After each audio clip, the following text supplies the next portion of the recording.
J'ai le plaisir d'être par téléphone en compagnie de Violaine Vanoyek qui a publié un roman intitulé Fou, F-O-U. Violaine Vanoyek, bonjour. Bonjour. Eh bien, si je vous reçois aujourd'hui par téléphone, c'est pour parler donc de ce roman qui est consacré à un sujet assez particulier. Il s'agit des pervers narcissiques. Et on en a tous, je crois, rencontré au moins un dans notre vie. Ben, écoutez, je ne sais pas, mais j'espère que non quand même, hein, parce que c'est horrible. Mais sans le savoir, on peut en avoir rencontré, c'est ce que je veux dire. Ah oui, d'accord. Alors nous allons commencer à parler de ce roman. Alors, votre héroïne s'appelle Claire et elle va rencontrer ce personnage donc prénommé Alain dans des circonstances un petit peu particulières puisque c'est à la suite d'un grand deuil. Oui. Bah, écoutez, comme souvent... alors, déjà, je commence juste une petite introduction très très rapide parce que c'est très important pour moi. J'avais effectivement, comme moi-même, j'ai été victime d'un pervers narcissique que les médecins ont qualifié de roi des pervers narcissiques parce qu'il cumulait tout, il était bipolaire, il avait tous les défauts du pervers. Il y a différentes catégories de pervers, hein, il y en a des moins atteints que d'autres, on va dire. Bon, eh bien, donc, j'avais un personnage effectivement hors du commun. Bah, ce sont des fous, hein, mais ce sont des fous qui sont dans la nature. Et donc, forcément, vous êtes entraîné dans un monde de fous, de folie. Vous n'êtes plus du tout, il n'y a plus les repères habituels n'existent plus. Et à partir de là, je me suis évidemment rendu compte que j'avais un héros absolument extraordinaire et un sujet absolument extraordinaire. Et donc, je l'ai gardé pour faire un roman. Et qui pour moi, je voulais en faire un roman très important dans ma vie. C'est pour ça que c'est très important que je vous dise ça, enfin pour moi en tous les cas. Et donc j'y ai travaillé énormément littérairement, c'est-à-dire qu'il y a un sujet évidemment qui peut concerner tout le monde, qui est un sujet de société, je suis bien d'accord avec vous, mais le côté littéraire, je me suis beaucoup attachée au côté littéraire, au travail littéraire de ce livre. Voilà. Alors effectivement, donc Claire va rencontrer va retrouver Alain, c'est un personnage qu'elle connaissait de longue date, mais elle l'avait perdu de vue, et qui était très amie avec son époux qui est décédé prématurément, on va dire, vers la cinquantaine. Voilà. Et donc, comme toujours, dans ces cas-là, les pervers narcissiques savent manipuler les personnes qui sont dans la tristesse, on va dire, hein, et donc et s'introduire et essayer d'en profiter à tout point de vue, économiquement, intellectuellement, etc. Alors au début, ils sont forcément charmants, agréables, et puis petit à petit, il y a des choses bizarres qui se produisent, vraiment C'est très, que progressivement bizarres. que l'on découvre leur vrai visage. Et puis voilà, et puis alors bon, bah, c'est toujours le même procédé, c'est-à-dire que l'idée c'est que très rapidement ils essayent d'isoler ce qu'on a appelé leur proie. Bon, en fait ils sont proies tous les deux, hein, parce que ils sont indissociables l'un de l'autre. Bon, mais ils essayent d'isoler leur proie, leur victime, on va dire plutôt, et de l'éloigner des parents, de l'éloigner des amis, de les emmener dans des endroits inconnus pour la victime, mais que eux connaissent très bien, vraiment complètement déserts. Et là, ils peuvent effectivement agir sans témoin, surtout sans témoin, toujours sans témoin. En vase clos, la plupart du temps, il ne faut pas que les voisins, que quelqu'un entende quelque chose de fâcheux, parce qu'ils montrent toujours un visage absolument charmant, vraiment le gendre idéal, on va dire, voilà. Et donc, une fois que la victime est isolée, ils peuvent agir et montrer, entre guillemets, oui, leur vrai visage, qui est vraiment... alors, après, quand vous avez des personnages comme ça dans l'entourage, qui sont des personnages hyper toxiques, et que vous êtes isolé, donc à la limite, vous finissez par vous demander si vous-même, vous n'êtes pas fou, parce que vous n'avez plus les véritables repères. C'est-à-dire que quand vous avez des gens charmants ou des amis qui viennent vous rendre visite, ces personnages vous disent mais ce sont des fous, tu vois, ils sont sans intérêt, ce sont des fous, pourquoi tu côtoies des gens comme ça? Et donc ils vous coupent en fait des gens qui sont normaux, de la normalité, voilà, parce que eux, leur normalité à eux, comme ils sont fous, eh ben, c'est leur monde à eux. Mais à la limite, je ne sais même pas s'ils en sont conscients. Vous voyez ce que je veux dire? Alors, il y a aussi une chose, c'est qu'ils savent très très bien compartimenter leur vie, leurs différentes périodes de leur existence. Oui. Oui, alors ils savent très bien compartimenter. Il le répète sans arrêt d'ailleurs, et pour qu'il n'y ait pas d'interaction, qu'il n'y ait rien qui fuite. Bon, par exemple, bon, ils ont eu un comportement avec des gens au préalable qui n'était pas satisfaisant, que ce soit dans certains domaines professionnels ou domaines familial, on va dire, qui n'était pas satisfaisant, qui était bizarre. Et donc, pour éviter qu'une sœur, qu'un cousin, qu'un collègue fassent des rapports sur eux, eh bien, ils compartimentent. C'est-à-dire, ah non, non, non, mais il faut surtout pas que tu vois cette personne. Non, mais tu sais, elle n'est pas intéressante. Et effectivement, ils le disent d'ailleurs. Ils le disent toujours. C'est leur mot d'ordre. Il faut compartimenter. Voilà. C'est-à-dire qu'il ne faut pas qu'il y ait de possibilité de liaison entre les différentes personnes pour que rien ne se sache en réalité. Voilà. Et alors, dans mon roman, ce qui s'est passé... c'est que en fait, l'héroïne a la chance quelque part, même si elle a failli perdre la vie, hein, parce qu'il y a eu il y a donc une tentative, plusieurs tentatives de meurtre contre elle. Oui, parce que de l'emprise psychologique, ils peuvent passer, comme c'est le cas dans ce roman, à la violence. Alors, ils passent rarement à la violence, les pervers narcissiques, parce qu'ils ne veulent pas donner de preuves et laisser de preuves de leur folie. Ils veulent détruire sans qu'il y ait de traces. Mais quand ils se trouvent en face d'une victime qui résiste et qui leur fait... Bon, alors ils ne supportent pas, hein, on ne peut pas les contredire, ils ont toujours raison. Et alors quand ils se trouvent devant quelqu'un qui résiste, là, ils essayent de ne pas sortir de leur gond. Mais la folie, la colère est tellement grande en eux qu'ils peuvent effectivement commettre un acte qu'ils vont regretter après, parce qu'ils vont avoir peur. Ils vont avoir peur d'être emprisonnés, d'être jugés, évidemment. Bon. Mais quelquefois, comme c'est le cas dans mon roman, eh bien, ils sont poussés hors de leur gond et ils font des actes qu'ils ne voudraient pas faire, mais ils en arrivent à ça. Donc, effectivement, le pervers narcissique peut quand même arriver à la violence, voire au meurtre. Ils sont très doués pour une chose également, c'est se poser en victime. Oui, alors ils se victimisent tout le temps et je pense que le fait de se victimiser n'est pas une manipulation. Je pense sincèrement, parce qu'ils pleurent, ils sont malheureux, ils sont anéantis, je pense que réellement, ils se sentent victimes. Mais pourquoi? Parce qu'ils sont paranoïaques. Donc, à partir du moment où ils sont paranoïaques et ils ont des crises de paranoïa très poussées, eh bien, ils sont persuadés que la Terre entière leur en veut, que leur sœur leur en veut, que leur enfant leur en veut, que leur femme leur en veut. Donc, les amis, le voisinage apparaît donc comme des bourreaux, ce sont des bourreaux, ce sont des gens à éviter. Et c'est pour ça qu'ils sont dangereux. C'est parce qu'en pleine crise de paranoïa, comme eux se sentent menacés, alors qu'ils ne le sont pas. Mais alors vous pouvez essayer de les raisonner, il n'y a absolument pas moyen de discuter dans ces cas-là. Moi, j'ai vu des gens qui passaient, le visage change, c'est-à-dire que quand ils rentrent en crise, ils sont dans un état second. Le visage change, l'attitude change, la voix change. Il y a deux personnages en un, en fait. Hein. Et là, vous pouvez dire tout ce que vous voulez, essayer de les rassurer, de leur... Rien n'y fait. Il n'y a qu'une chose qu'il faut faire, c'est prendre la fuite ou se protéger, c'est tout.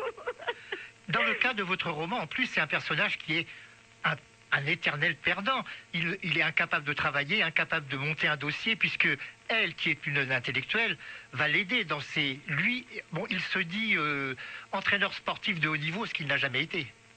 Oui, oui, alors... En fait, il a, comme tous les pervers narcissiques, il voudrait être le roi du monde et il est persuadé qu'il est 10 fois plus intelligent que tout le monde. Et donc, il ne supporte pas ce qu'ils appellent souvent les gros cons. Alors, les gros cons, c'est les gens qui ont réussi. C'est les patrons, c'est les gens qui ont beaucoup d'argent, c'est les plus grandes fortunes. Et ils voudraient y parvenir. Ils ne rêvent qu'à ça toute leur vie. Mais malheureusement, comme ils sont très peu courageux, ils sont paresseux, ils ne veulent pas travailler, Donc ils ne font que rêver. Et en plus, ils ont effectivement, comme vous le disiez très justement, quelque chose d'incroyable, c'est que non seulement ils anéantissent les autres, mais ils s'anéantissent eux-mêmes.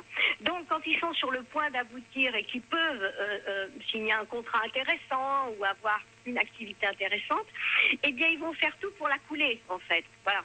Et en même temps, détruire l'avenir de jeunes sportifs qui lui ont fait confiance. Oui, alors quand ce sont des sportifs, parce qu'on en trouve beaucoup des PN, on en trouve beaucoup chez les sportifs, on s'en est rendu compte parmi les entraîneurs. Bon, il y a des milieux où il y en a un petit peu plus que d'autres, mais il faut bien savoir que dans le milieu professionnel, dans n'importe quel milieu professionnel, vous pouvez en trouver, donc il faut être quand même assez vigilant. Moi, j'ai l'impression, alors est-ce que c'est notre société qui veut ça, où on veut détruire toujours ce que fait l'autre à côté, on jalouse ce que fait l'autre à côté, qu'il y en a de plus en plus, peut-être qu'il y en avait avant et qu'on ne les détectait pas ou on n'en parlait pas, je ne sais pas. Bon, en tous les cas, il faut être vigilant envers les gens toxiques, c'est sûr. Et alors donc, une fois que dans leur petite tête, alors ils ont une grande admiration pour vous, soi-disant ils vous adorent, vous êtes un modèle. Bon, donc, et une fois que cette admiration a disparu, commence la phase qui ne va jamais s'arrêter, qui est la phase de jalousie et puis de haine, et puis une volonté de détruire ce que l'on ne peut pas atteindre. Comme moi, je ne peux pas devenir un grand entrepreneur, un grand champion, un grand entraîneur, je ne sais pas, eh bien, je vais détruire ceux qui ont réussi. Voilà. Donc commence la phase de destruction qui, alors une fois qu'elle a commencé, ça va aller jusqu'au bout. C'est-à-dire, il faut que l'autre soit anéanti, qu'il perde sa fortune, qu'il perde son emploi, qui perdent la vie, c'est encore mieux. Alors là, c'est la jouissance extrême. Bref, il faut totalement l'anéantir psychologiquement, financièrement, par tous les moyens possibles. Voilà.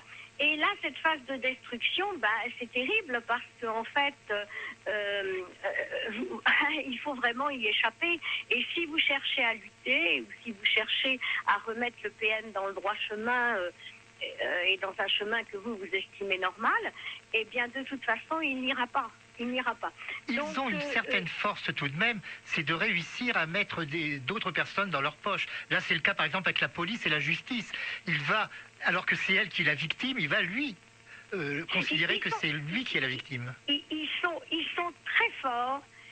Je pense qu'ils ont quand même une forme d'intelligence, malheureusement une intelligence qui est utilisée dans le mauvais sens, négativement.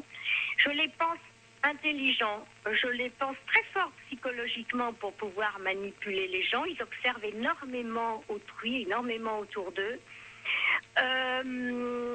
Ils ont aussi, ils pourraient avoir des qualités de créativité s'ils essayaient d'être dans un domaine de création. Donc, ils sont forts. Et puis alors, effectivement, leur grande délectation, c'est de manipuler la police, de manipuler la justice, de manipuler tous ceux qui font l'ordre quelque part. Bon. Et là, et c'est vrai dans beaucoup de cas, parce que moi j'ai étudié, j'ai vraiment lu énormément de livres à ce sujet. J'ai été rencontrer des spécialistes américains qui travaillent sur le sujet et beaucoup, la police ne les voit pas venir, la justice ne les voit pas venir. Dans le roman, effectivement, la victime, Claire, elle est blessée. Elle est lourdement blessée, elle va avoir des opérations. Elle arrive chez le juge avec un déambulateur, elle sort de l'hôpital. Et néanmoins, il va réussir à laisser croire au juge que c'est lui la victime et qu'il est martyrisé. Alors ne dévoilons pas trop quand même l'ouvrage, si vous le voulez bien. Compagnie de Violaine Vanoyec pour Fou. Alors c'est paru aux éditions de l'Harmattan, un ouvrage qui fait 400 pages, un ouvrage conséquent, et le prix 30 €. Il y a assez peu de temps que l'on entend parler des termes toxiques et pervers narcissiques. Il y a une trentaine d'années, ces termes n'étaient pratiquement jamais employés. Oui, c'est vrai, c'est ce que je vous disais. Alors, est-ce que c'est parce qu'ils se multiplient ou qu'on attache peut-être un petit peu plus d'importance à tout ce qui est psychologique? Je pense que c'est ça. Bon, en ce qui concerne donc ce que je voulais dire aussi, le roman, c'est comme vous l'avez très bien dit, on peut, sans déflorer un temps, on peut quand même dire que ça commence par une tentative de meurtre, donc on ne sait évidemment pas si Claire va en réchapper ou pas. Et après, c'est une lutte psychologique entre Claire et Alain, effectivement le PN, à savoir qui, au fond, qui va... Alors, c'est quand même une histoire d'amour, mais c'est une histoire d'amour impossible, évidemment, vous l'avez compris. Et la victime reste assez longtemps amoureuse de son bourreau. Elle est amoureuse, et c'est pour ça d'ailleurs qu'elle essaye de l'aider et de le sortir de cette folie. Je pense qu'ils sont tous les deux très profondément liés. Et je pense que pour que ça fonctionne, entre guillemets, avec le pervers narcissique, pour que cette situation arrive, il faut effectivement qu'il y ait un lien très fort entre deux personnages. Et puis alors on sait évidemment, l'idée c'est dans cette lutte psychologique et physique aussi, qui va s'en sortir et finalement qui va être le vainqueur en réalité, parce qu'on en arrive à ça. On en arrive à deux rivaux qui se font face et savoir si elle va s'en tirer dans cette affaire-là, quoi. Et on sait, alors là, ça n'a rien à voir avec le roman, mais d'après les études que j'ai vues, on sait que les PN soit finissent seuls, et dans de très mauvaises conditions, souvent sans ressources financières, parce que à force de nuire aux uns et aux autres, tout le monde se détourne de lui. Personne. Voilà. Et puis ils veulent plus voir personne parce que ce sont des loups solitaires. Et soit donc ils finissent très mal dans la misère, soit ils se suicident parce qu'ils supportent plus de vivre comme ça. Donc les fins des PN, la plupart du temps, ne sont pas très agréables, on va dire. Hein, voilà. Quelque part, c'est une sorte de vengeance, mais en attendant, c'est vrai qu'ils sont très pernicieux. Alors, la deuxième partie de votre ouvrage est consacrée à des poésies. Est-ce que c'est un petit peu pour exorciser cette partie consacrée à un personnage vraiment malsain que vous avez choisi en deuxième partie de mettre des poèmes ? Alors non, en fait, le recueil de poèmes que j'ai écrit sur le même thème, on est bien d'accord, normalement je pensais qu'il allait sortir indépendamment du roman. Ça a été une idée de l'éditeur, comme c'était sur le même thème, de les mettre à la suite, de mettre les poèmes qui s'appellent, donc le recueil s'appelle « Les arbres étaient bleus et le ciel était vert », pour dire que j'étais dans un monde de folie. Eh bien, c'est l'éditeur qui a eu l'idée de les mettre à la suite, mais de toute façon, je comptais en faire, si on peut, c'est pas prétentieux le mot œuvre, une œuvre complète. À savoir que je voulais qu'il y ait le roman, qu'il y ait le recueil. Et dans le recueil, les poèmes d'ailleurs sont des poèmes déjà où il y a beaucoup de refrains parce que je pensais à l'adaptation en chanson. Et je travaille actuellement sur le futur album. Donc il y aura d'abord un single et après un album. L'adaptation de certains de ces poèmes en chanson, parce qu'il faut adapter quand même en chanson, le texte, l'écriture de la mélodie et de la musique. Quoi, alors, voilà. Nous allons bientôt arriver au terme de cette émission et j'aurais bien voulu, avant le terme de cette émission, que vous puissiez nous dire un ou deux de ces poèmes, si vous le voulez bien. Oui, oui, bien sûr. Alors écoutez, à ce moment-là, je vous propose peut-être un poème qui s'appelle Piège. Très bien. J'ai tout mon temps, disais-tu, j'attendrai le temps qu'il faut. J'attendrai, prétendais-tu, te réchauffant à mes mots. Il n'y a pas eu d'attente, il n'y a pas eu de doute. Des heures encore trop lentes et nous étions sur la route.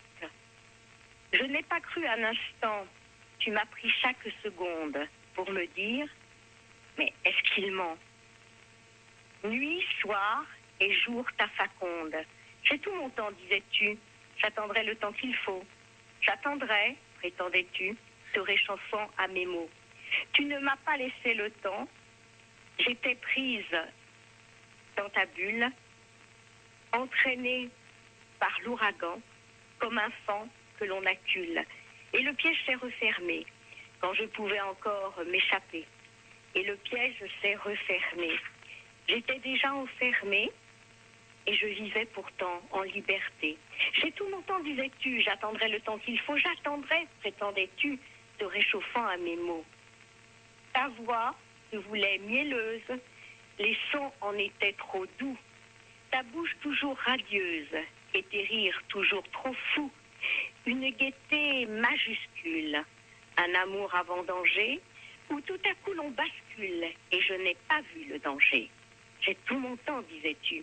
J'attendrai le temps qu'il faut. J'attendrai, prétendais-tu, me réchauffant à tes mots. Je vous remercie. Voilà. Il nous reste encore 3 minutes. Peut-être pouvez-vous nous dire un deuxième texte si vous le souhaitez. Oui, si Il ne nous reste vous que 3 voulez, minutes, je précise. Oui, alors attendez. Alors là, c'était référence au PN, vous avez Bien bien sûr. compris. Alors une autre, un petit peu plus gaie peut-être, qui s'appelle d'île en île. Je t'ai emmené vers la beauté de Platon, bien dans l'absolu céleste de ses pensées. Culture, ordre, amour, valeur sur le même ton, reflet d'une éducation qui nous a bercés. Nous respirions les orangers, les oliviers, les abeilles, les sauterelles, les viviers, sur la mer, au gré de la vague, d'île en île, le long des cônes sauvages de ville en ville. Je t'ai emmené dans la recherche du bien, vers une réussite éloignée du mensonge, vers la quête de la perfection comme lien plus belle qu'un doux rêve, plus belle qu'un songe. Nous respirions les orangers, les oliviers, les abeilles, les sauterelles, les viviers, sur la mer au gré de la vague, d'île en île, le long des côtes sauvages de ville en ville. Nous avons glissé sur les cimes d'Épicure, cultivé les fraises du jardin de Voltaire, mordu dans la figue le citron et la mûre, tutoyé sur l'Etna les flammes du cratère. Nous respirions les orangers, les oliviers, les abeilles, les sauterelles, les viviers, sur la mer au gré de la vague, d'île en île, le long des côtes sauvages, de ville en ville. Ça, c'était plutôt un souvenir sympathique. Très bien. Alors, écoutez, nous vous réinviterons lorsque l'album sera paru. Je rappelle le titre de votre ouvrage, Fou, c'est paru aux éditions L'Harmattan. 400 pages, 30 €. Et j'ai trouvé, avec un peu de difficulté, mais tout de même trouvé, une chanson consacrée au pervers narcissique. Cette chanson s'appelle Narcisse. La chanteuse, dont j'ignore tout d'ailleurs, s'appelle Clou, comme un clou. Et nous allons terminer avec elle. Violaine Vanoyek, je vous remercie encore une fois d'avoir participé à cette émission. Merci Renaud et bonjour à tous les auditeurs, bien sûr. Narcisse, Narcisse, tu es